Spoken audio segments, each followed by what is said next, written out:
দেখছে। আমরা মনে করি যে অনেক জিনিসের বিচার সময় লেগেছে, কিন্তু বিচার পেয়েছে। যে হার না মানা লড়াই করছেন রত্না দেবী এবং শেখরবাবু, আমরা তার সাথে আছি।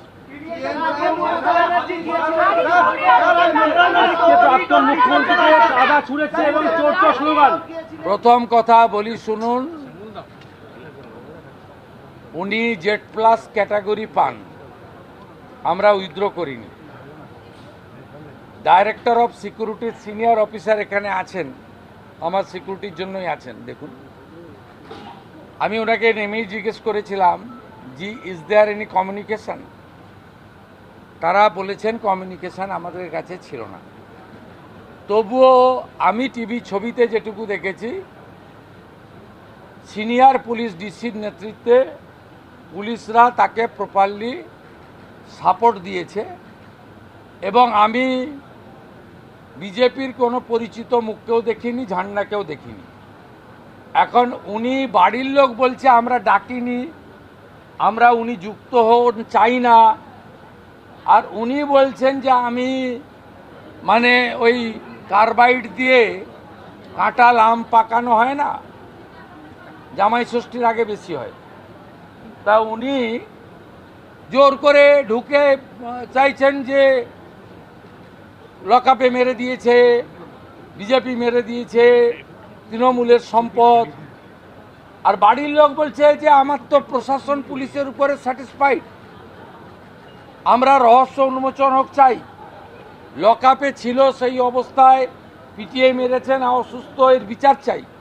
এবং লোকাল সরকার এবং পুলিশই আমাকে বিচার দিতে পারবে, মমতা ব্যানার্জি বিচার দিতে পারবে না, তার বাড়ির লোক বলছে।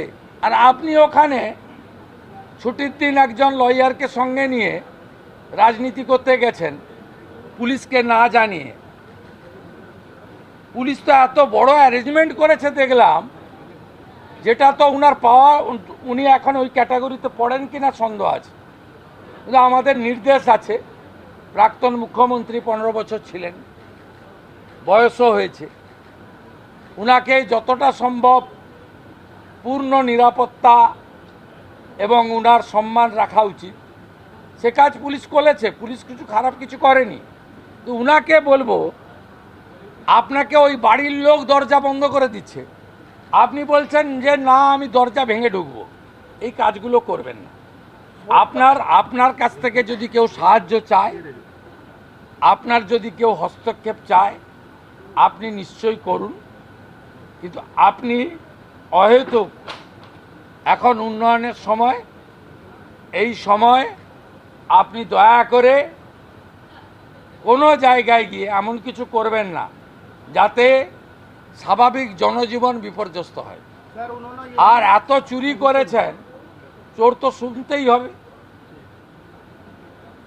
এরপর থেকে কানে ওই আপনার হেলিকপ্টারে চড়লে লাগিয়ে দেয়, ওইগুলো ব্যবহার করুন আপনি, তাহলে চোর শুনতে পারবেন না। বিজেপির পতাকাও ছিল না, বিজেপির কর্মীরাও ছিল না, এত বিপুল জনরস। আপনি তো আজকে অভয়ার বাড়িতে যেতে পারতেন ক্ষমা চাইতে, একটা গামছা নিয়ে যেতে পারতেন, গলায় গামছা দিয়ে বলতে পারতেন, এটার উপর দিয়েই তো গেছেন, রত্নাদি ভুল করেছি ক্ষমা করুন। আমার বিশ্বাস ইনি ক্ষমা করে দিতেন হয়তো, বা করতেন কিনা আমি জানি না। তা না করে আপনি ওখানে গেছেন। যেদিন আপনি অভয়াকে একটা স্টেট হসপিটালের ভিতরে মেরেছিলেন, প্রমাণ লুপাট করতে গেছিলেন, 10 লাখ টাকা দিয়ে কিনতে গেছিলেন, মানে ওটাও তো কাস্টডির মধ্যে উনি ছিলেন, কাস্টডিতে তার প্রাণটা রক্ষা করার দায়িত্ব ওটাও তো পুলিশের ছিল। তাহলে একটা সরকার 3 মাসের মধ্যে দুটো এনকাউন্টার বা কাস্টোডিয়াল ডেথ হলো, এনকাউন্টার শব্দটা না, কাস্টোডিয়াল ডেথ হয়ে গেল। আমি শুধু ভাবছি যে দিনের শেষে কি যেগুলো আমরা ক্লাসে পড়াই, মানবাধিকার, অধিকার, পুলিশের দায়িত্ব, কর্তব্য, অ্যাকাউন্টেবিলিটি, এগুলো কোনো কিছুই থাকবে না। মানে আমি তৃণমূল কংগ্রেসকে গত এই নির্বাচনের আগ পর্যন্ত তুলোধনা করেছি। আমি তৃণমূল কংগ্রেসের আন্ডারে এই ধরনের কাস্টোডিয়াল ডেট কি হয়নি, বেশ কয়েকটা হয়েছে, আমি তুলোধনা করেছি। আমি আজকের সরকারকে কোন চোখ দিয়ে দেখব? তোমরাও সংবাদ মিডিয়া বসিরহাটে মমতা লড়াই করবে কি করবে না সেই চোখ দিয়ে দেখবে, নাকি একটা মানুষের মৃত্যু ঘটলো, একটা মানুষ, তরতাজা মানুষ, 9:30 পর্যন্ত যে লোকটা তার স্ত্রীর সাথে কথা বলেছেন, সকালবেলা তার মৃতদেহ পাওয়া যাচ্ছে, স্ত্রী বলছেন যে সারা গায়ে মারের দাগ, আমি কোন মানুষ, কোন বিষয়টাকে বাঁচবো? আমার সামনে সেটা বড় প্রশ্ন। একজন অধ্যাপক হিসাবে আমার বারবার মনে হয় যে আমরা কিন্তু অনেক বেশি পেরিফেরিতে ঘুরছি, কোর কোর এলাকাগুলোকে ছেড়ে দিয়ে, রাজনীতির কেন্দ্রীয় এলাকা ছেড়ে দিয়ে রাজনীতির পরিধির মধ্যে ঘুরে বেড়াচ্ছি। আমি খুব পরিষ্কার এখান থেকে বক্তব্য, আর 3টে বক্তব্য আমি আনতে চাই।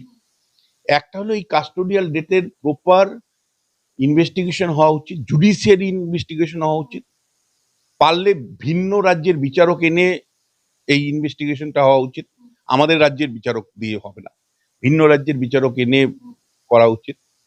দ্বিতীয়, যদি পুলিশ দোষী সাব্যস্ত হয় তাহলে তাদের শাস্তির ব্যবস্থা করতে হবে, এবং যে পরিবার থেকে লোকটি চলে গেল সেই পরিবারটা কি করে চলবে তার জন্য তাদের অন্তত কর্মসংস্থান হোক বা ক্ষতিপূরণ একটা মিনিমাম দেওয়া হোক। এই ক্ষতিপূরণ তো হয় না, তাও তার যাতে জীবনটা চলে, তাদের পরিবারের জীবনটা চলে, বউয়ের জীবনটা চলে, বাচ্চাদের জীবনটা চলে। কারণ আমি কিন্তু অডিট এই কারণে, যে ওই যে এনকাউন্টার করে বারুইপুরে মেরে দেওয়া হলো, ও আলটিমেটলি কি ঘটেছিল আমি জানি না, শুভময় জানে কিনা, পশ্চিমবাংলার মানুষ জানে কিনা।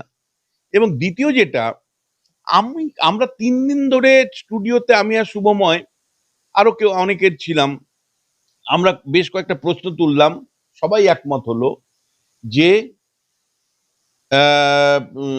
পুলিশ কেন দেরিতে গিয়েছিল।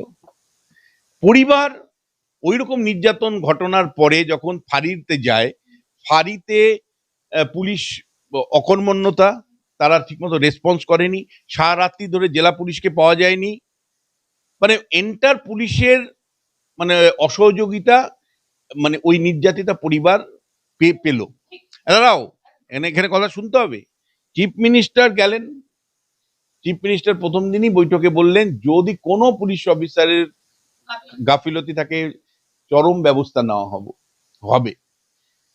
আমার প্রশ্ন হচ্ছে, এত দিন হয়ে গেল, বিভাগীয় ইনকোয়ারি কি কমপ্লিট হয়নি? মানুষ কেন জানতে পারবে না যে ওই ফাঁড়ির পুলিশের ভূমিকা কি ছিল, কারা দায়বদ্ধ, কেন তাদের শাস্তির ব্যবস্থা হলো না? যে স্বরাষ্ট্রমন্ত্রী নিজে যখন বলেছিলেন এদের বিরুদ্ধে সামান্যতম গাফিলতি থাকলে শাস্তি হবে, তাহলে তাদের তো শাস্তি হলো না বারুইপুরের ঘটনায়।